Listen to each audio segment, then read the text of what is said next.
One of the main points of the first episode was the sex. I know, it's so hard to say it. It's like, are we moved past this? Can we move on? But the sex tape was a main topic.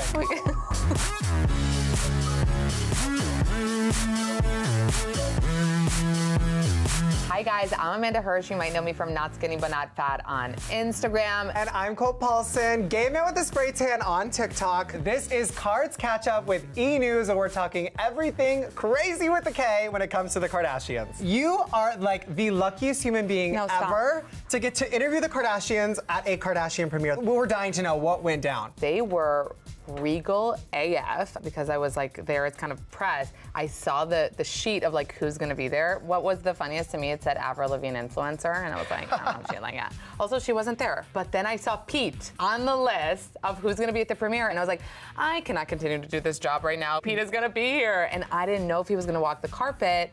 And then it was kind of disappointing that he didn't because he was there, but it was like almost. It was like he came out of the car with her, but didn't really want to be taking pictures. And then she was walking the carpet and he was waiting for at the end. They were exchanging looks and it was so cute. But I just think that he wanted to be there to like support her and not necessarily have their big couple debut. I think Kim is actually just having fun. I don't think she cares about anything in life other than the enjoyment of some good BDE, as Pete is known for. What a lucky dude. I mean, I am not straight at all, but to date Kim Kardashian, that is like, he can't get any better. He can't get any better. Another day in the life of Pete. So one of the, main points of the first episode was obviously the sex. I know, it's so hard to say it. It's like, are we moved past this? Can we move on? But the sex tape was a main topic. The tape. I mean, and she said it in the confessional. We could just go, Okay, yeah. Okay, so obviously one of the main points of the first episode was the sex tape stuff. I don't know, you guys. She's my sister. I don't know what to say. It's weird for me. It's like thinking about your parents doing the deed. Like, hasn't Kim had enough and been through enough? And the fact that Ray J's manager is alleging there's a tape. Ray J's manager is claiming he has a sex tape of us in Santa Barbara. And Saint is the one that brings it to the Kardashians' attention. I mean, I was trying to picture the whole thing. Like, he's playing the Roblox game, which, like, I don't even know what it looks like. Kim's crying emoji, we're like, we know how to picture that. Comes up with some sort of headline saying that there's unreleased footage of the tape. Like, imagine if it was North and she could read. Yes. Oh, could you even imagine what would happen? I'm shocked that Saint can't read. Like, I don't have kids. You have a kid. When does a kid start to read? How old is I mean, Saint? if he's able to work on an iPad, I think he'd be able to read. I think he's 6. I don't know. I mean, that is a really good question. Right? Well, what was the most wild is, like, we've seen so much play out on Instagram. So we saw Kanye talk about that, right? Where he was like, I went to get Ray J's computer, and I was like, oh, Kanye. I didn't think it was for real. We didn't really get the backstory. Boom. And then we're getting the backstory on the show, and I wonder if we're gonna find out that he really did get a laptop or something. I know, the laptop. Well, the first episode ended in a look what Kanye got me, so maybe it is the laptop in the suitcase. I didn't even realize that. But I definitely, I mean, Kim called Kanye, and I think that was such a, like, OMG moment, because with her lawyers, Kim was completely business, and as soon as she talked to Kanye, the tears started to happen. Season 1 of Keeping Up, the tape was involved, and now episode 1, we are here talking about the tape. Like, that's a good Chloe's omen. comments on the floor where she was like, I just, says, she's also saying, like, I own it. Like, I didn't do anything wrong. Like, I'm not ashamed. I had sex with my boyfriend. I did nothing wrong. I have all the money in the world, all the time in the world, all the resources in the world to burn them all to the ground. But how sad is it, though, to see Kim crying, but then also know, OMG, we have another meme?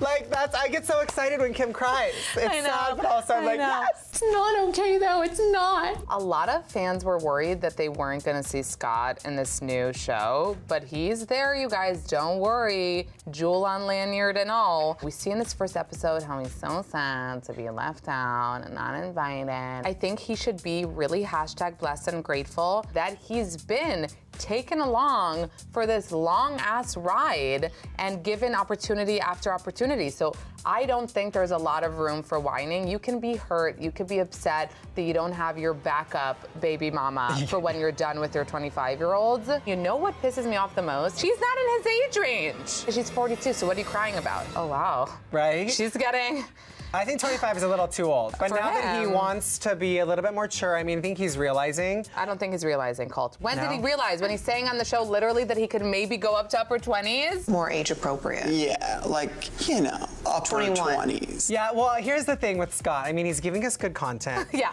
he knows how to bring it. And the thing is, you guys, I will say this. I think he also knows that the way to our hearts is Squirt. Yeah. Do I think that the engagement is hard for him? Yes, because that means final nail in the coffin. Right. But, like, don't you think that it's weird that he brought Rebecca Donaldson to the premiere? Like, I'm on top of this and I didn't know he was dating her. I thought he was still with that too hot to handle girl I thought that it he was spent- Holly Scarfoni as well. Right. To bring a girl to a premiere event is a big thing. Do you think it was more because he knows what the premiere looked like? It looked like he was gonna like sad Scott, so he wanted to be like, no, I have another like hot girlfriend. I think that was Scott's way to say, okay, the first season I'm gonna look a little desperate. We've moved on, but who approved her to arrive? Right. Like, I feel like there's like this +1, Yeah. how to get approved. Like, Kris Jenner is the new Anna Wintour having to approve this list. Scott was probably literally his pants knowing, okay, I'm gonna ask if I can bring a girl. I know. I hope we get to see that on the show, like him being like, I'm gonna come with Rebecca. Yeah. You know, and they're like, Courtney's who? like, who's Rebecca? Yeah, like, why? You know, it was so weird, though, when Scott was like, I'd rather be invited to the barbecue than not at all. It was weird. Like, would you really? Would you really? Like, Kravis, like, literally, he was licking the sweat of her Oh my God, thighs. God. So sweating, babe. I mean, I was like, my husband wouldn't for sure do that. Would you want to sit there with your ex? It's just so awkward. I would never want that. So stop. You can miss out on a barbecue. Maybe Scott is a voyager.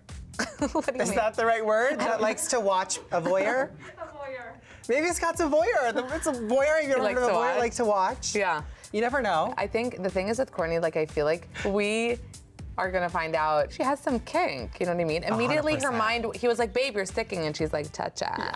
Like, everything is sexual right now. So we find out in the first episode more about how Kravis came to be, which, like, I don't want to take credit, but I do feel like I was manifesting it. Manifestation I feel like is a so many real people thing. were manifesting Yes. it. That's the thing. I think that I wasn't alone, and it never happened. And then she was saying that during the pandemic, they were like texting, and it became a little flirty. I know. Can you imagine being Kourtney Kardashian, getting invited over to, you know, just a little movie night, knowing, I mean, we're in the age of Netflix and chill, and the pandemic really was Netflix and chill. And Kourtney, she had to be the one that pulled in and made out. You know what? I love that, though. That's the thing. I love that he's so gentle. Like, he looks like punk rock, you know? Ugh.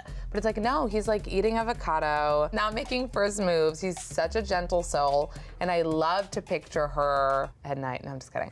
I love to picture her going in for it. I love the way she said, she was like, I don't have time for this, like movie marathon, so I made the first move. like, imagine you put on a movie, another movie. Hello. Right? Like, you don't go there to watch the movie. As we all know, Kylie had a baby named Wolf. So she drops the baby Wolf to our son video that has a the violins in the back. Yes. You could put anything to that. You could put me taking tequila shots to the violins and it would be emotional, but whatever. Obviously, all the media outlets and, you know, headlines are like, video for baby Wolf, video. And she's like, wait, you guys, like, I'm seeing Wolf everywhere. It's Like, she's not the one that told us the baby's name was Wolf. like, you literally told us his name was Wolf. Of course, all of the articles about it are gonna say Wolf. It said on the basket at True's party, it said, like, Baby Webster. Baby Webster. Could the baby's name be Baby? Baby! I mean, if it was baby, I think it'd be spelled with an I. Kylie did say, the baby has a new name. Maybe it's Baby. It's not legally changed. I want it to be like Michael. Michael, You baby. think? I don't want innovative. You don't I want unique? You know what? I want like Tom. Tom, baby. Tommy baby! Jockey baby! Stormy. You look like mommy baby! Inspired from the wise words of Kylie Jenner. Just realizing stuff. We're like realizing things over here. And what I realized this week is how excited I am for the Kardashians to be back on social, on TV, headlines, like, I've missed them. Like, I need as much content with a K from them as possible. And I've realized that, you know what, no matter the headlines, no matter the drama, no matter the, like, you know, fandom. You're in your I'm Kardashian in a voice moment, right now. I'm in a moment. They're family. the family. They're freaking the family. I don't know, it's mafioso a little bit, this family. Go the family. against the family. Never go against the family. Never go against the family. They're a family at the end of the day, and it doesn't matter how much money you have or how much fame you have. At the end of the day, you're a family. You have siblings, you have little rips, you have little fights, you know what I mean? And the reason why we love them from the beginning is exactly that. Those nuances, those little bits. It's always something new when it comes to the Kardashians. They do not disappoint. Never. Never. Thank you so much for hanging out with us. Kardashian correspondent. Yes. With a K. With a K. And we're here to just give you all the tea in one place because there's so much. We'll check in with you next week on Kards Katch Up with E! News.